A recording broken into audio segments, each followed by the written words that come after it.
Today. As many of you have heard, yesterday evening we received a call regarding a missing person who was discovered deceased behind a home here in East Cleveland. We really feel terrible for the family who has to endure this. I know how difficult it is when someone is missing and then to find that they have been, they're deceased. We have a full investigative team looking into all the details of what we have to assume is a murder. That will be determined by the police and by other investigators, and we have members of our force here to talk about it. In the meantime, what I would like to share with you is that we are trying very much to address the issues of crime in East Cleveland. I know, as the new mayor, 11 days on the job, quite frankly, that one of our biggest issues that we have to face is abandoned buildings, homes that are in distress, and making sure that those places are either taken down or that they are secured in a way that people can't go into them and commit crime. Alternatively, we also know that dumping in our city is a major problem, and that also leads to crime and other violent acts because it creates pockets of opportunity. To that end, one of the things we'll be discussing today in our council meeting is bringing legislation forward to address it through hiring of inspectors, through faster demolition of our delinquent properties and the like, and also really going after people who dump. To wit, today someone with a very large truck was caught dumping on one of our streets in the city. I've asked our residents, if you see something, say something, and thankfully someone did. And so, our police force and others were able to very quickly go onto the street to identify the person who was doing the dumping, to apprehend them, take their truck, make them clean up the dumped areas, and they will be prosecuted to the fullest extent of the law, along with the homeowner who is allowing them to dump on their properties. This is endemic in the city. And I feel that as the mayor, I'm going to go after every single person who dumps in the city of East Cleveland or who has derelict property in our city. And they should know that they're going to have to clean up their properties, take them down if they're derelict, and that we will not tolerate dumping under any circumstances. They will be prosecuted to the fullest extent of the law, no exceptions, and we will find you.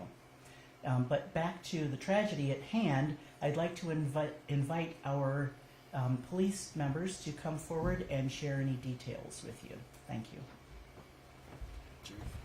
Thank you, Mayor. Just for the record, Acting Chief Kenneth Lundy, East Cleveland Police Department Commander, Detective Commander Joseph Marche, and Sergeant Reginald Holcomb. Last night, we received a call for service for 1892 Chapman for deceased male at that address. Our officers responded and located the male at that address. It appeared to be some sort of foul play. We couldn't get the actual determination of the cause of death until this morning. After speaking to the Cuyahoga County Medical Examiner's Office, that male was identified as Javar King. We understand that Javar King was missing or reported missing out of Warren, Ohio back in the early part of February. At this time, the investigation will be ongoing. As you all may know or may not know, Mr. King's vehicle was located in the city of Cleveland the early part of February when he had been reported missing.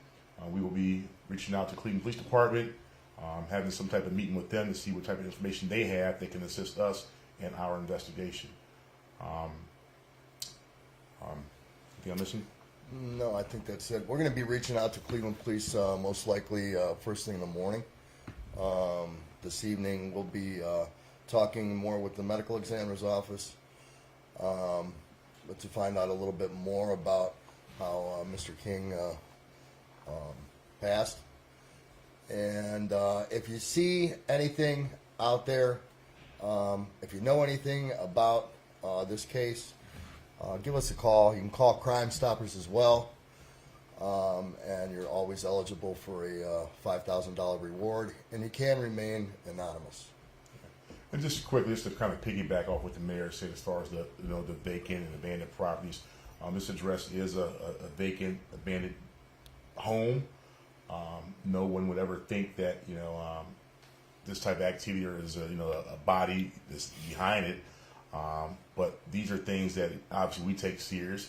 I will say this much. I mean, East Cleveland Police Department, our detective bureau is probably one of the best in the state of Ohio. Our solvability rate is about 70%, if not higher. So we do a pretty good job in solving crimes, despite what others may think. But in the case with Mr. King, it's very unfortunate. Again, we our sympathies to his family, but we will work hard and do our very best to make sure those who are responsible are brought to justice. Can you share what the cause of death was? Right now, I don't think the official ruling has come out from the medical examiner's office. It has not. It has not. Any information you could share as to why you think this is foul play? Well, he's been missing since February. His car was found burnt up, and now his body is found dumped in the city, and it did look like he didn't die from natural causes. So we'll know more about that. Like I said, we're discussing it now with the medical examiner, but I know that they were quite busy yesterday, so we probably won't know anything further until tomorrow. Can you share more information as to how that body was discovered behind that vacant home? There was actually a construction crew that was there to I believe to clean the home out. It was an abandoned property, and when they looked through one of the doors inside the house, they saw Mr. King on the porch, and then they called police.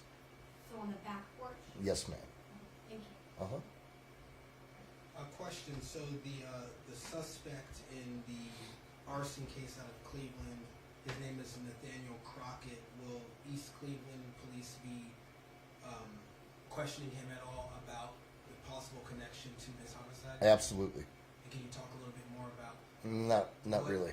how it connects or what you plan to do? Well, we know that he was arrested for the arson. I mean, there's a lot of questions. How to get the car? Who to get the car from? It's all going to come back to whoever initially got that car.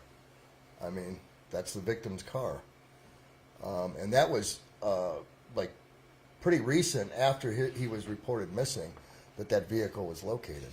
A couple days, I think, right, Chief? Yes, a couple of days. I mean, I think it's the obvious, right? I mean, you got a guy that's missing, out of another city, 50 miles plus away from Cleveland. I mean, who's found to be responsible for setting his vehicle on fire. So, I mean, it's the obvious. He will be questioned at some point. Like Commander Marche said, we're going to hopefully meet up with the Cleveland Police Department tomorrow morning and gather whatever information they may have that can assist us in our investigation. So for sure. And the vehicle was King's, the burned up vehicle? It was not registered to him. It was a relative of King's, yes. And the house today, we saw obviously multiple police out there. BCI was out there, SWAT. What was going on today at the vacant home? Just kind of looking for evidence? Can you talk a little bit about what you're saying? It's more just protocol. I mean, anytime you have a case like this, we reach out to the Ohio Bureau of Criminal Investigation solely for evidence gathering for us.